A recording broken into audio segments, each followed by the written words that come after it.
प्रणाम। आज मैं अपने इस आख्यान के माध्यम से कुछ ऐसे गुणों एवं भावों को उजागर करने का प्रयत्न करूंगी जिसका हम भारतवासियों में होना अत्यंत ही आवश्यक है। इस आख्यान को मैंने अपने सर्वोत्तम प्रिय धारावाहिक तेनाली रामा के द्वितीय श्रृंखला के चौथे, 5वें, 24वें, 29वें, 33वें एवं 184वें अध्याय से आदृत किया है।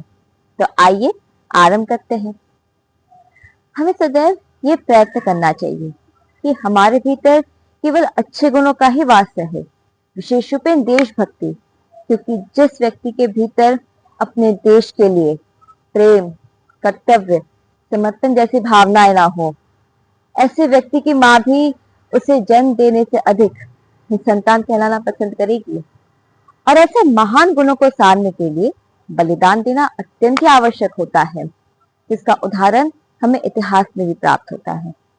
जैसे राजा शिवी चक्रवर्ती, जिन्होंने जांग का एक टुकड़ा दे दिया था एक पक्षी के लिए, और राजा हरिश्चंद्र, उन्होंने केवल अपना राज्य ही नहीं, अपना सर्वस्व त्याग दिया था।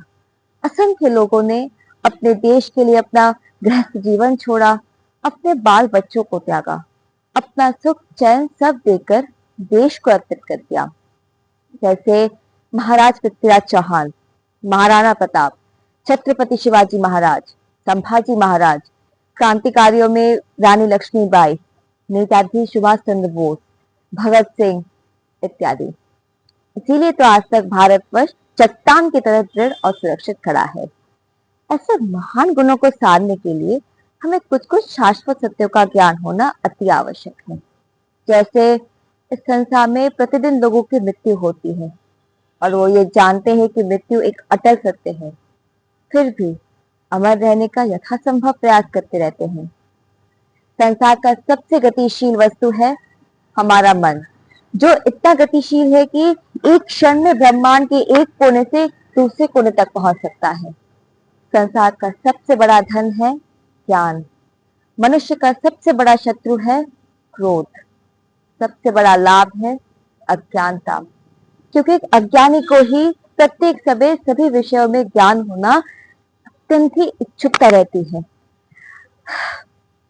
हमें एक और विषय में ज्ञान होना चाहिए कि जो दूसरों के लिए गड्ढा खोदता है वो एक दिन स्वयं उसको दिखता है। इसलिए हमें सदैव सोच समझकर दूसरों के साथ व्यवहार करना चाहिए। हमें ये मानकर चलना चाहिए कि कर्तव्य पथ पर अड़चने तो आती है, परंतु ऐसी विषम परिस्थितियों में हमें सदैव ही न्याय और धर्म को सर्वोपरि रखना चाहिए। हमें ये स्मरण रखना चाहिए कि बुरे समय के साथ केवल दो ही व्यवहार हो सकते हैं, या तो उससे हराया जाता है या फिर उससे सीखा जाता है।